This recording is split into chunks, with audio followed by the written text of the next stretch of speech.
And we're working. Work.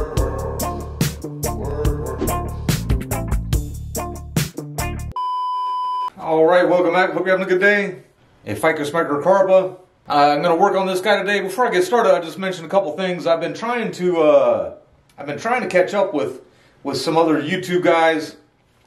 I actually watch other videos, just trying to give myself ideas, and I also just like to get on there and support other content creators and everything. And I always get super jealous of some of them that have a nice little outdoor setting. And there's times that I wish I had one here, because it can be very nice here.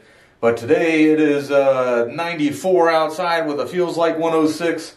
And boy, am I happy to have a nice spot here in the air conditioning to work on this guy and everything. I did cut this guy way back in October.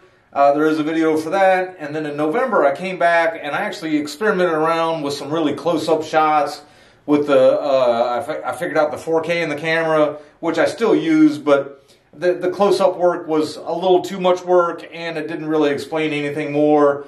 I was trying to, kind of do some stuff that people that are way better at editing can do and everything. I'm just really not that good with the photography and the software just yet. I think I gotta keep things kind of simple. The video didn't turn out terrible. I came through after that hard chop in October, and I came through and I just tried to selectively take out, because the ficus will get crazy sprouts everywhere, and I was trying to take out all the sprouts that I knew wouldn't be permanent sprouts, and my intention was to leave it go for a while and then kind of come in and see what I'm going to do next. I always preach, I try to say that defoliation is really something that I would only do in a case like I'm going to do today, or in a case where you already have a completely ramified tree and you're wanting to just make the leaves smaller, but you already have plenty of ramification. I'll try to better explain that here in just 1 second. So, here's a branch, one of the ones that was just coming straight down. I decided, I could just take it off and kind of demonstrate with. First off, I didn't even notice this actually getting another little shoot out of there. But anyway, first off, there's 3 things you could really do. You could go in and just prune the tips. And if you're looking for ramification, that's what you want to do. I would come in, if I was just looking for ramification, I would come in, I would prune the growing tip off. Now, I got it up here as close as I could here. I go to where the green ends and it becomes like a little woody. And if you were to cut that off right there, I would get a new branch at pretty much every one of those leaves. It wouldn't be every one 100% of the time, but at most of those leaves it would pop out, and I would leave the leaves on there. That's actually how you get ramification. And then the more ramification, the smaller the leaves are. So like I said, you can defoliate an already ramified tree and that'll make the leaves smaller. But if you just take the leaves off, with it, which everybody thinks leads to ramification and or smaller leaves, what this branch would do is it would just start pushing all of its energy into the only growing tip I left. There was actually 2 other growing tips there that I took off just to kind of demonstrate this.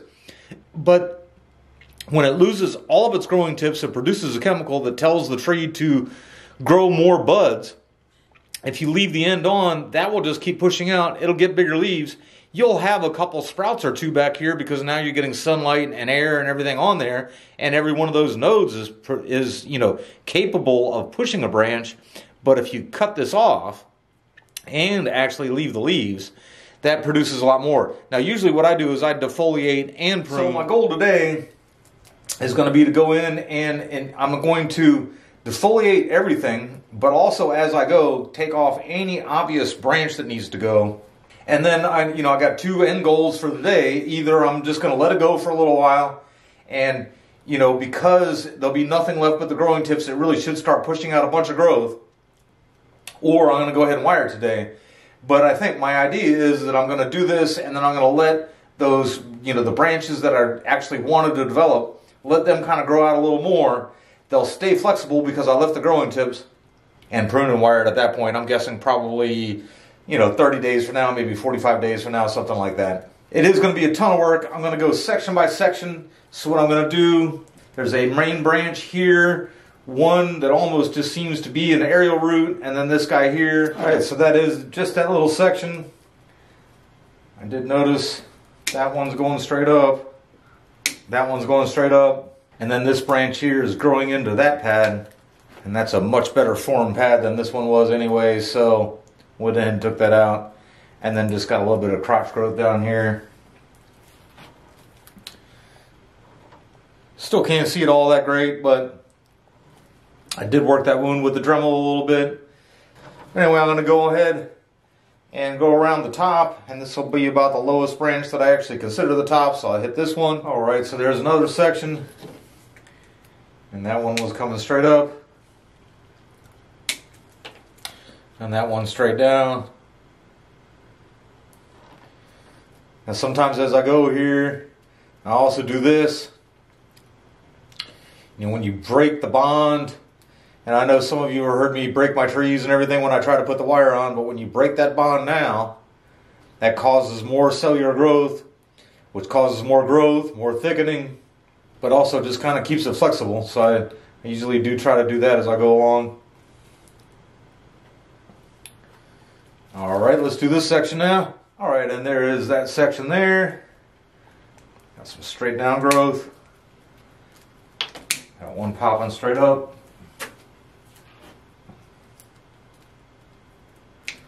That guy.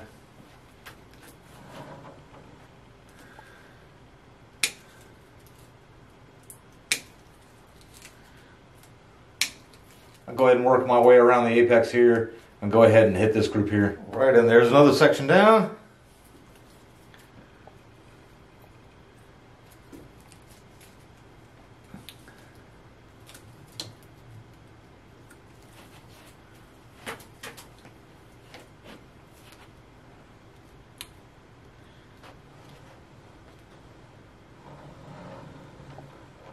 And I'm going to keep working around, hit this section here. Alright, so that's that section there.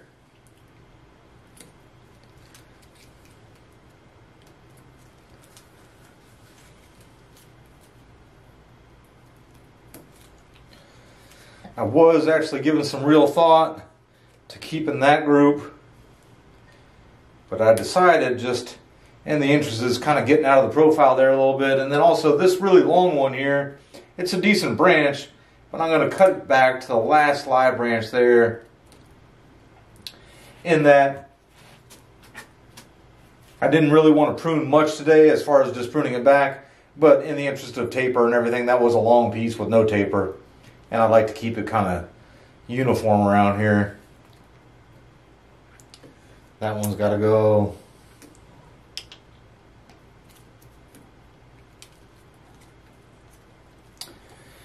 And then that piece was one of the smaller pieces. I went ahead and did this branch here too. Got that piece right on the trunk. And then this whole piece is just growing on top of that one. And I think in the long run, if I'm going to take anything off, I'd wind up taking this off rather than more of that. So I'll take that off for now. Now, the more I get it open, the more I look at it. This really is an awesome looking tree. But now I'm going to go ahead and hit the apex here. Alright, and I'm starting to realize why I waited so, or why I've been kind of putting this off. Holy ficus sap all over my hands. Usually by now I've got this video almost edited and ready to publish. And I might have to start adjusting the lights in here for darkness here in a minute.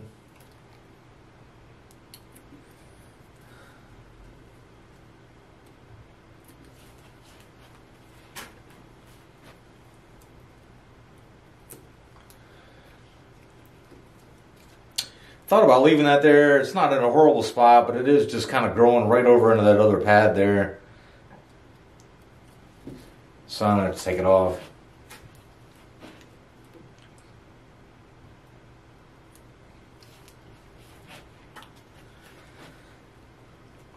All right. And that really does look good. Then I'm going to go ahead and again, just keep working my way down. I'll hit this guy here. Alright, so that was a really small section. There's a wound here, and I was trying to leave a bunch of growth out here to kind of help, you know, suck that out and heal it. A little bit too much of it is heading straight down.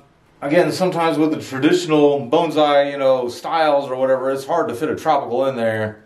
I was thinking if I was going to keep those branches, they had to be out wider than this, but this really will be a canopy type of a tree.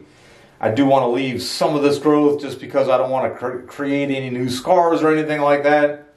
And then this piece here really is one branch that has just kind of spread itself out because of how much, you know, sun there was available. So the tree just kind of took advantage of that.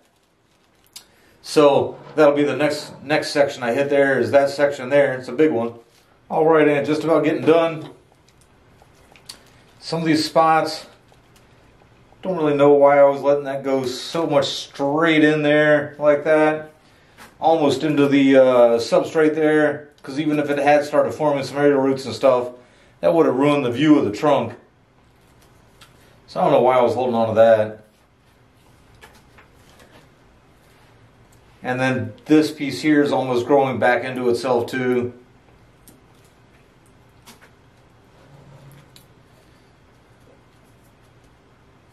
That was just a 1 of 3. But I decided to just kind of consolidate it a little bit and see, you know, because you know, even though it's pointing down a little bit, you can always wire it up as well if you need to. But it does kind of fit in there once it's just kind of pruned back a little bit. And then I'm just going to finish cleaning the trunk up. The rest of the trunk is just like 2 or 3 little twigs here. And alright, that's just about it. Cut a little bit of this stuff back just for taper, and in a couple spots here there's just too much coming out.